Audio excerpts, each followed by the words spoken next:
Hello everyone welcome to study Shaukat your study becomes easier. ਜਿਵੇਂ ਤੁਹਾਨੂੰ ਪਤਾ ਆਪਾਂ ਪੰਜਾਬੀ ਗ੍ਰਾਮਰ ਸੀਰੀਜ਼ ਜਿਹੜੀ ਆਪਾਂ ਆਪਣੇ ਚੈਨਲ ਤੇ ਸ਼ੁਰੂ ਕੀਤੀ ਹੋਈ ਹੈ ਜੀ, ਜਿਹੜੀ ਸਾਰੀ ਹੀ ਪੰਜਾਬ ਦੇ ਕੰਪੀਟੀਟਿਵ ਐਗਜ਼ਾਮਸ ਦੇ ਵਿੱਚ ਹੈਲਪਫੁਲ ਰਹਿਣ ਵਾਲੀ ਹੈ, ਚਾਹੇ ਉਹ ਐਨਟੀਟੀ ਦਾ ਐਗਜ਼ਾਮ ਹੋਵੇ, ਈਟੀਟੀ, ਲੈਕਚਰਰ, ਮਾਸਟਰ ਕਾਡਰ, ਪਟਵਾਰੀ, ਪੰਜਾਬ ਪੁਲਿਸ, ਜਿਸ ਦੀ ਰੀਸੈਂਟ ਹੀ ਹੁਣ 10,000 ਭਰਤੀਆਂ ਜਿਹੜੀਆਂ ਨਿਕਲਣ ਵਾਲੀਆਂ ਨੇ, PSTET, CTET ਤੇ ਔਲ ਜਿੰਨੇ ਵੀ ਪੰਜਾਬ ਐਗਜ਼ਾਮਸ ਹੁੰਦੇ ਉਹਨਾਂ ਸਾਰਿਆਂ ਦੇ ਵਿੱਚ ਆਪਣੀ ਪੰਜਾਬੀ ਗ੍ਰਾਮਰ ਸੀਰੀਜ਼ ਜਿਹੜੀ ਹੈ ਹੈਲਪਫੁਲ ਰਹਿਣ ਵਾਲੀ ਹੈ, ਜਿਹਦੇ ਵਿੱਚ ਅੱਜ ਆਪਾਂ 15ਵਾਂ ਲੈਕਚਰ ਲੈ ਕੇ ਆਏ ਹਾਂ ਜੀ, ਜਿਹਦੇ ਵਿੱਚ ਆਪਾਂ ਸ਼ਬਦ ਬੋਧ ਦਾ ਅੱਜ ਪੜਾਂਗੇ। ਸ਼ਬਦ ਬੋਧ ਤੋਂ ਆਪਾਂ ਸ਼ੁਰੂ ਕਰਾਂਗੇ। ਇਸ ਤੋਂ ਪਹਿਲਾਂ ਪਿਛਲੀਆਂ 14 ਵੀਡੀਓਜ਼ ਦੇ ਵਿੱਚ ਆਪਾਂ ਆਪਣੀ ਭਾਸ਼ਾ ਬਾਰੇ ਜਿਹੜਾ ਹੈਗਾ ਉਹ ਗਿਆਨ ਲਿੱਤਾ ਤੇ ਉਸ ਤੋਂ ਬਾਅਦ ਆਪਾਂ ਧੁਨੀ ਬੋਧ ਨੂੰ ਕੰਪਲੀਟ ਕੀਤਾ। ਵਿਆਕਰਨ ਦੇ 4 ਭਾਗ ਹੈ, ਪਹਿਲਾ ਭਾਗ ਆਪਾਂ ਕੰਪਲੀਟ ਕਰ ਚੁੱਕੇ ਹਾਂ। ਅੱਜ ਆਪਾਂ ਦੂਸਰੇ ਭਾਗ ਤੋਂ ਸ਼ੁਰੂ ਕਰਨਾ ਹੈ ਸ਼ਬਦ ਬੋਧ।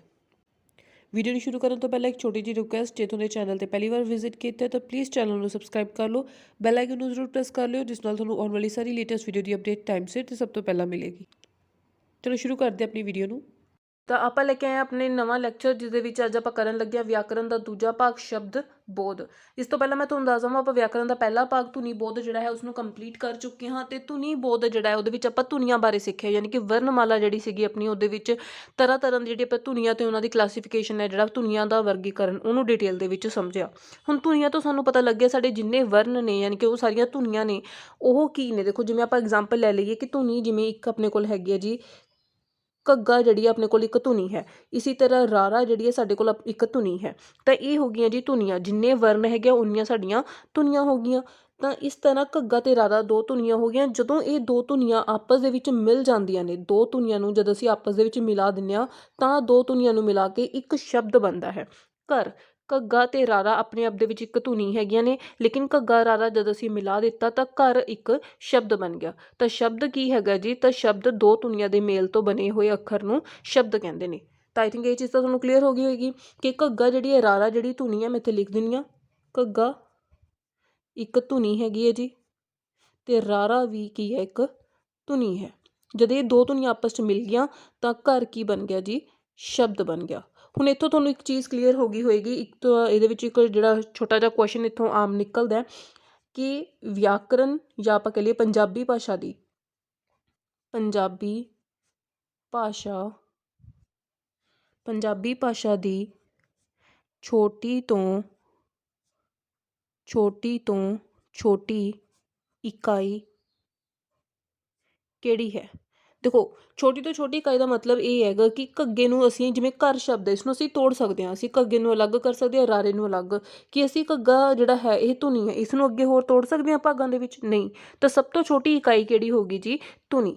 ਤਾਂ ਧੁਨੀ ਨੂੰ ਹੋਰ ਅੱਗੇ ਕਈ ਭਾਗਾਂ ਦੇ ਵਿੱਚ ਨਹੀਂ ਤੋੜਿਆ ਜਾ ਸਕਦਾ। ਤਾਂ ਪੰਜਾਬੀ ਭਾਸ਼ਾ ਦੀ ਛੋਟੀ ਤੋਂ ਛੋਟੀ ਇਕਾਈ ਕਿਹੜੀ ਹੈ? ਧੁਨੀ। ਜਦਕਿ ਘਰ ਨੂੰ ਜਿਹੜਾ ਹੋਰ ਆਪਾਂ ਅੱਗੇ ਭਾਗਾਂ ਦੇ ਵਿੱਚ ਤੋੜ ਸਕਦੇ ਹਾਂ। ਤਾਂ ਇਹ ਹੋਗੀ ਜੀ ਪੰਜਾਬੀ ਭਾਸ਼ਾ ਦੀ ਸਭ ਤੋਂ ਛੋਟੀ ਇਕਾਈ ਕਿਹੜੀ ਹੋਗੀ? ਧੁਨੀ। ਪਰ ਹੁਣ ਤੁਸੀਂ ਮੈਨੂੰ ਦੱਸੋ ਕਿ ਘੱਗਾ ਜਿਹੜਾ ਹੈ, ਘਰ ਦਾ ਤਾਂ ਆਪਣਾ ਇੱਕ ਸ਼ਬਦ ਦਾ ਅਰਥ ਹੁੰਦਾ ਵੀ ਘਰ ਜਿਹੜਾ ਜਿੱਥੇ ਅਸੀਂ ਸਾਰੇ ਰਹਿੰਦੇ ਹਾਂ। ਘੱਗੇ ਦਾ ਕੀ ਅਰਥ ਹੈ, ਜਾਂ ਰਾਰੇ ਦਾ ਕੀ ਅਰਥ ਹੈ? ਕੀ ਇਹਨਾਂ ਦਾ ਆਪਣਾ ਕੋਈ ਅਰਥ ਹੈ? ਘੱਗੇ ਦਾ ਕੋਈ ਅਰਥ, ਇਸ ਧੁਨੀ ਦਾ ਕੋਈ ਅਰਥ ਹੁੰਦਾ, ਜਾਂ ਰਾਰੇ ਦਾ ਕੋਈ ਅਰਥ ਹੁੰਦਾ? ਨਹੀਂ। ਜਿਹੜੀ ਧੁਨੀ ਹੈ ਉਹ ਪੰਜਾਬੀ ਭਾਸ਼ਾ ਦੀ ਛੋਟੀ ਤੋਂ ਛੋਟੀ ਇਕਾਈ ਤਾਂ ਹੈ, ਪਰ ਉਸਦਾ ਆਪਣਾ ਕੋਈ ਅਰਥ ਨਹੀਂ ਹੁੰਦਾ। ਇਸ ਕਰਕੇ ਅਗਰ ਜਦੋਂ ਆਪਾਂ ਸ਼ਬਦ ਦੀ ਡੈਫੀਨੇਸ਼ਨ ਲਿਖਦੇ ਹਾਂ ਤਾਂ ਸ਼ਬਦ ਜਿਹੜਾ ਕੀ ਹੁੰਦਾ, ਇੱਥੋਂ ਆਪਾਂ ਡੈਫੀਨੇਸ਼ਨ ਪਾ ਲੈਂਦੇ ਹਾਂ। ਸ਼ਬਦ, ਤਾਂ ਸ਼ਬਦ ਜੋ ਹੈ ਪੰਜਾਬੀ ਭਾਸ਼ਾ ਵਿੱਚ ਸ਼ਬਦ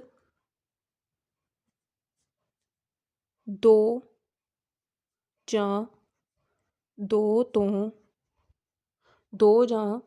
ਤੋਂ ਵੱਧ ਧੁਨੀਆਂ ਦੇ ਮੇਲ ਤੋਂ ਬਣਦਾ ਹੈ।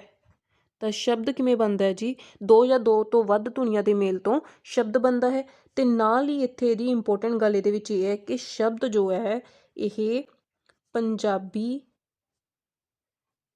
ਭਾਸ਼ਾ ਦੀ ਛੋਟੀ ਤੋਂ ਛੋਟੀ ਸਾਰਥਕ ਇਕਾਈ ਹੈ। ਸਾਰਥਕ ਇਕਾਈ ਹੈ। ਹਾਂਜੀ, ਜਿਹੜੀ ਧੁਨੀ ਹੈ ਸਾਡੀ ਆ ਜੋ ਧੁਨੀ ਹੈਗੀ ਹੈ ਜੀ, ਇਹ ਹੈਗੀ ਹੈ ਛੋਟੀ ਤੋਂ ਛੋਟੀ ਇਕਾਈ, ਲੇਕਿਨ ਇਸਦਾ ਆਪਣਾ ਕੋਈ ਅਰਥ ਨਹੀਂ ਹੁੰਦਾ। ਇਸ ਕਰਕੇ ਸ਼ਬਦ ਜੋ ਹੈਗਾ ਉਹ ਛੋਟੀ ਤੋਂ ਛੋਟੀ ਸਾਰਥਕ ਇਕਾਈ ਹੈ। ਇਸ ਸ਼ਬਦ ਨੂੰ ਜਿਹੜਾ ਤੁਸੀਂ ਉਹ ਧਿਆਨ ਰੱਖਿਓ, ਸਾਰਥਕ ਇਕਾਈ ਹੈ, ਕਿਉਂਕਿ ਛੋਟੀ ਤੋਂ ਛੋਟੀ ਇਕਾਈ ਜਿਸਦਾ ਆਪਣਾ ਕੋਈ ਅਰਥ ਹੋਵੇ ਉਹ ਕੀ ਹੈ ਜੀ, ਸ਼ਬਦ ਹੈ। ਹਾਲਾਂਕਿ ਸਭ ਤੋਂ ਛੋਟੀ ਇਕਾਈ ਧੁਨੀ ਹੈ, ਲੇਕਿਨ ਇਸਦਾ ਕੋਈ ਅਰਥ ਨਹੀਂ ਹੈ। ਸਾਰਥਕ ਛੋਟੀ ਤੋਂ ਛੋਟੀ ਇਕਾਈ ਕਿਹੜੀ ਕਹਿਲਾਉਂਦੀ ਹੈ, ਸ਼ਬਦ। ਅਕਸਰ ਕੁਐਸਚਨ ਜਿਹੜੇ ਆ ਪੇਪਰ ਦੇ ਵਿੱਚ ਇਸ ਤਰ੍ਹਾਂ ਆ ਜਾਂਦੇ ਆ, ਉੱਥੇ ਛੋਟੀ ਤੋਂ ਛੋਟੀ ਸਾਰਥਕ ਇਕਾਈ ਪੁੱਛਿਆ ਹੋਏਗਾ, ਲੇਕਿਨ ਕੈਂਡੀਡੇਟਸ ਛੋਟੀ ਤੋਂ ਛੋਟੀ ਵਰਡ ਸੁਣ ਕੇ ਧੁਨੀ ਨੂੰ ਟਿਕ ਕਰ ਆਉਂਦੇ ਆ, ਪਰ ਨਹੀਂ, ਛੋਟੀ ਤੋਂ ਛੋਟੀ ਇਕਾਈ ਸਾਰਥਕ ਅਗਰ ਵਰਡ ਲਿਖਿਆ ਹੋਇਆ ਤਾਂ ਸ਼ਬਦ ਹੈ, ਅਗਰ ਕੱਲੀ ਛੋਟੀ ਤੋਂ ਛੋਟੀ ਇਕਾਈ ਪੁੱਛੀ ਹੈ ਤਾਂ ਧੁਨੀ ਹੈ। ਤਾਂ ਇਹ ਚੀਜ਼ ਤੁਹਾਨੂੰ ਆਈ ਥਿੰਕ ਕਲੀਅਰ ਹੋ ਗਈ ਹੋਏਗੀ ਕਿ ਸ਼ਬਦ ਕੀ ਹੁੰਦਾ ਜੀ, ਦੋ ਜਾਂ ਦੋ ਤੋਂ ਵੱਧ ਧੁਨੀਆਂ ਦੇ ਮੇਲ ਤੋਂ ਬਣਿਆ ਹੋਇਆ ਅੱਖਰ ਨੂੰ ਆਪਾਂ ਸ਼ਬਦ ਕਹਿੰਦੇ ਹਾਂ, ਤੇ ਇਹ ਪੰਜਾਬੀ ਭਾਸ਼ਾ ਦੀ ਛੋਟੀ ਤੋਂ ਛੋਟੀ ਸਾਰਥਕ ਇਕਾਈ ਹੈ, ਯਾਨੀ ਕਿ ਇਸਦਾ ਆਪਣਾ ਕੋਈ ਅਰਥ ਹੁੰਦਾ।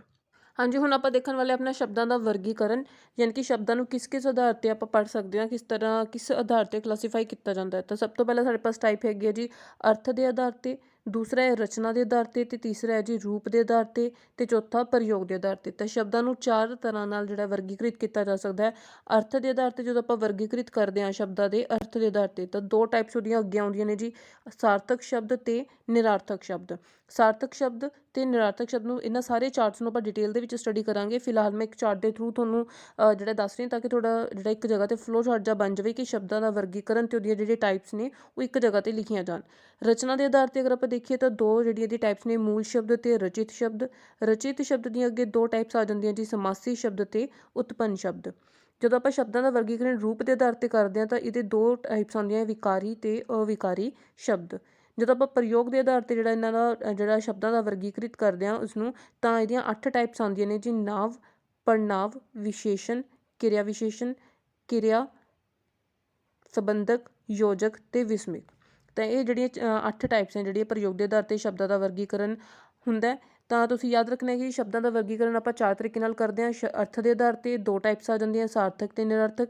ਰਚਨਾ ਦੇ ਆਧਾਰ 'ਤੇ, ਯਾਨੀ ਕਿ ਕਿੱਥੋਂ ਉਹ ਜਿਹੜੇ ਸ਼ਬਦ ਹੈ ਰਚਿਤ ਹੋਏ ਆ, ਮੂਲ ਸ਼ਬਦ ਅਤੇ ਰਚਿਤ ਸ਼ਬਦ। ਰਚਿਤ ਦੇ ਅੱਗੇ ਦੋ ਆ ਜਾਂਦੇ ਆ, ਸਮਾਸੀ ਸ਼ਬਦ ਅਤੇ ਉਤਪੰਨ ਸ਼ਬਦ। ਰੂਪ ਦੇ ਆਧਾਰ 'ਤੇ ਜਦੋਂ ਆਪਾਂ ਸ਼ਬਦਾਂ ਦਾ ਵਰਗੀਕਰਨ ਕਰਦੇ ਹਾਂ ਤਾਂ ਦੋ ਤਰ੍ਹਾਂ ਦੀ ਇਹਦੀ ਟਾਈਪਸ ਆਉਂਦੀਆਂ ਜੀ, ਵਿਕਾਰੀ ਅਤੇ ਅਵਿਕਾਰੀ। ਅਤੇ ਪ੍ਰਯੋਗ ਦੇ ਆਧਾਰ 'ਤੇ ਜਦੋਂ ਆਪਾਂ ਇਸ ਨੂੰ ਵਰਗੀਕ੍ਰਿਤ ਕਰਦੇ ਹਾਂ ਤਾਂ ਇਹਦੀਆਂ 8 ਟਾਈਪਸ ਨੇ, ਨਾਂਵ, ਪੜ੍ਹਨਾਂਵ, ਵਿਸ਼ੇਸ਼ਣ, ਕਿਰਿਆ, ਕਿਰਿਆ ਵਿਸ਼ੇਸ਼ਣ, ਸੰਬੰਧਕ, ਯੋਜਕ ਅਤੇ ਵਿਸਮਿਕ। ਤਾਂ ਆਈ ਤੁਹਾਨੂੰ ਜਿਹੜਾ ਚਾਰਟ ਹੈ ਸ਼ਬਦਾਂ ਦਾ ਵਰਗੀਕਰਨ ਦਾ ਉਹ ਕਲੀਅਰ ਹੋ ਗਿਆ ਹੋਏਗਾ। ਤੁਹਾਨੂੰ ਇਸ ਤੋਂ ਜਿਹੜਾ ਈਜ਼ੀ ਯਾਦ ਵੀ ਹੋ ਜਾਏਗਾ ਕਿ ਸ਼ਬਦਾਂ ਦੀ ਜਿਹੜੀ ਟਾਈਪਸ ਹੈਗੀਆਂ, ਵਰਗੀਕਰਨ ਦੀਆਂ ਟਾਈਪਸ ਨੇ ਉਹ ਕਿਹਦੇ ਅੰਡਰ ਕਿੰਨੀਆਂ ਨੇ। ਇਸ ਤੋਂ ਕੋਈ ਵੀ ਕਨਫਿਊਜ਼ਨ ਨਹੀਂ ਹੋਏਗੀ, ਉਹ ਯਾਦ ਕਰਨ 'ਚ ਵੀ ਆਸਾਨੀ ਹੋਏਗੀ। ਅਤੇ ਚਾਰਟ ਨੂੰ ਤੁਸੀਂ ਆਪਣੀ ਨੋਟਬੁੱਕ 'ਤੇ ਜ਼ਰੂਰ ਨੋਟ ਕਰ ਲੈਣਾ। ਅਤੇ ਇਸ ਚਾਰਟ ਦੇ ਵਿੱਚ ਆਪਾਂ ਜਿਹੜੀ ਟਾਈਪਸ ਕੀਤੀਆਂ ਨੇ ਉਹਨੂੰ ਇੱਕ ਇੱਕ ਕਰਕੇ ਆਪਾਂ ਡਿਟੇਲ ਦੇ ਵਿੱਚ ਹੁਣ ਸਮਝਾਂਗੇ।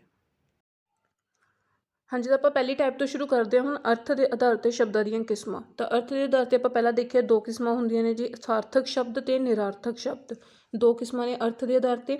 ਪਹਿਲੀ ਹੈ ਸਾਰਥਕ ਸ਼ਬਦ। ਸਾਰਥਕ ਸ਼ਬਦ ਕਿਹਨਾਂ ਨੂੰ ਕਿਹਾ ਜਾਂਦਾ ਜੀ, ਉਹ ਸ਼ਬਦ ਜਿਹੜਾ ਕਿ ਜਿਨ੍ਹਾਂ ਸ਼ਬਦਾਂ ਦਾ ਸ਼ਬਦਕੋਸ਼ ਦੇ ਅਨੁਸਾਰ ਕੋਈ ਅਰਥ ਹੋਵੇ, ਯਾਨੀ ਕਿ ਉਹ ਸ਼ਬਦ ਜਿਨ੍ਹਾਂ ਦਾ ਕੋਈ ਨਾ ਕੋਈ ਅਰਥ ਜ਼ਰੂਰ ਹੋਵੇ।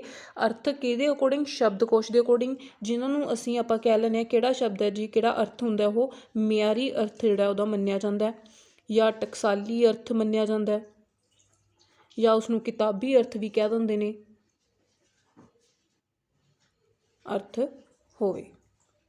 ਸੋ ਉਹ ਸਾਰਥਕ ਸ਼ਬਦ ਜਿਹਦਾ ਸ਼ਬਦਕੋਸ਼ ਦੇ ਅਨੁਸਾਰ ਕੋਈ ਅਰਥ ਹੁੰਦਾ ਉਸਨੂੰ ਹੀ ਸਾਰਥਕ ਸ਼ਬਦ ਕਹਿੰਦੇ ਨੇ। ਜਿਵੇਂ ਇਹਦੇ ਵਿੱਚ ਐਗਜ਼ਾਮਪਲਸ ਜਿਹੜੀਆਂ ਤੁਸੀਂ ਵੀ ਦੇ ਸਕਦੇ ਹੋ, ਕੋਈ ਵੀ ਐਗਜ਼ਾਮਪਲ ਹੈ ਜਿਹੜੀ, ਕੋਈ ਵੀ ਸ਼ਬਦ ਸੋਚੋ। ਜਿਵੇਂ ਸ਼ਬਦ ਹੈ ਜੀ ਕੁਰਸੀ, ਮੇਜ਼, ਕਿਤਾਬ, ਸੇਬ। ਇੱਦਾਂ ਹੀ ਕੋਈ ਹੋਰ ਸ਼ਬਦ ਸੋਚ ਲਓ, ਰੋਟੀ, ਚਾਹ, ਪਾਣੀ।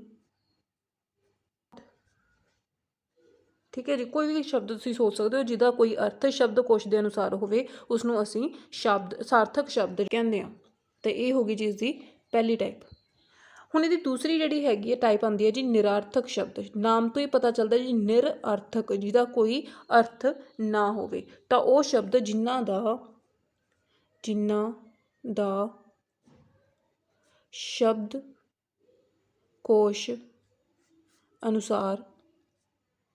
ਅਨੁਸਾਰ ਕੋਈ ਟਕਸਾਲੀ ਜਾਂ ਮਿਆਰੀ ਅਰਥ ਨਾ ਹੋਵੇ, ਨਾ ਹੋਵੇ।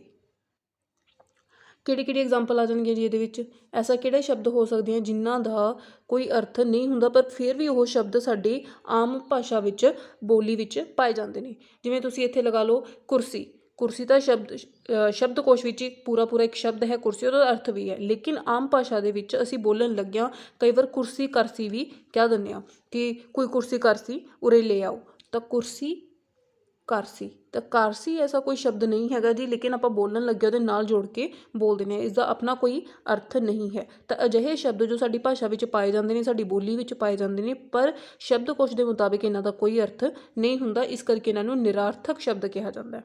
ਕੁਰਸੀ ਤਾਂ ਹੋ ਗਿਆ ਸਾਰਥਕ ਸ਼ਬਦ, ਕਾਰਸੀ ਹੋ ਗਿਆ ਨਿਰਾਰਥਕ ਸ਼ਬਦ। ਇਸੇ ਤਰ੍ਹਾਂ ਮੇਜ਼ ਮੂਜ, ਤਾਂ ਮੇਜ਼ ਤਾਂ ਸਾਰਥਕ ਸ਼ਬਦ ਹੈ, ਮੂਜ ਕੀ ਹੋਇਆ ਜੀ? ਕੁਛ ਵੀ ਨਹੀਂ। ਤਾਂ ਮੂਜ ਜਿਹੜਾ ਹੈਗਾ ਉਹ ਨਿਰਾਰਥਕ ਸ਼ਬਦ ਹੋ ਗਿਆ।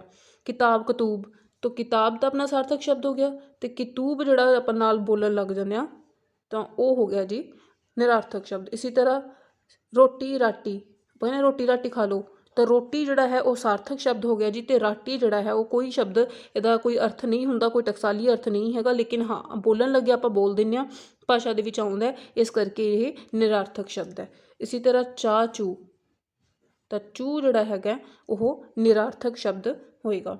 ਪਾਣੀ ਪੂਣੀ, ਤਾਂ ਪਾਣੀ ਸਾਰਥਕ ਸ਼ਬਦ, ਅਤੇ ਪਾਣੀ ਪੂਣੀ ਜਿਹੜਾ ਹੋ ਗਿਆ ਉਹ ਨਿਰਾਰਥਕ ਸ਼ਬਦ ਹੋ ਗਿਆ। ਅਤੇ ਐਸੇ ਸ਼ਬਦ ਜਿਹੜੇ ਅਸੀਂ ਆਮ ਭਾਸ਼ਾ ਵਿੱਚ ਬੋਲਣ ਲੱਗਿਆਂ ਇਕੱਠੇ ਜੋੜ ਕੇ ਬੋਲ ਦਿੰਦੇ ਹਾਂ, ਪਰ ਉਹਨਾਂ ਵਿੱਚੋਂ ਇੱਕ ਸ਼ਬਦ ਤਾਂ ਸਾਰਥਕ ਸ਼ਬਦ ਹੁੰਦਾ ਜਿਨ੍ਹਾਂ ਦਾ ਆਪਣਾ ਕੋਈ ਅਰਥ ਹੁੰਦਾ ਸ਼ਬਦਕੋਸ਼ ਦੇ ਮੁਤਾਬਿਕ, ਪਰ ਕੁਛ ਸ਼ਬਦ ਜਿਹੜੇ ਆ ਸਿਰਫ ਉਹ ਨਾਲ ਜਿਹੜੇ ਆ ਬੋਲਣ ਕਰਕੇ ਆਪਣੀ ਭਾਸ਼ਾ ਵਿੱਚ ਆ ਜਾਂਦੇ ਨੇ, ਪਰ ਉਹਨਾਂ ਦਾ ਆਪਣਾ ਕੋਈ ਸ਼ਾਬਦਿਕ ਅਰਥ, ਸ਼ਬਦਕੋਸ਼ ਦੇ ਕੋਈ ਅਰਥ ਜਿਹੜਾ ਉਹਦਾ ਨਹੀਂ ਹੁੰਦਾ, ਸੋ ਬਣ ਜਾਂਦੇ ਨੇ ਨਿਰਾਰਥਕ ਸ਼ਬਦ। ਤਾਂ ਆਈ ਥਿੰਕ ਤੁਹਾਨੂੰ ਅਰਥ ਦੇ ਆਧਾਰ 'ਤੇ ਸ਼ਬਦਾਂ ਦੀ ਕਿਸਮਾਂ, ਸਾਰਥਕ ਸ਼ਬਦ ਕਿਹੜੇ ਹੁੰਦੇ ਆ ਅਤੇ ਨਿਰਾਰਥਕ ਸ਼ਬਦ ਕਿਹੜੇ ਹੁੰਦੇ ਆ ਉਹ ਕਲੀਅਰ ਹੋ ਗਿਆ ਹੋਏਗਾ।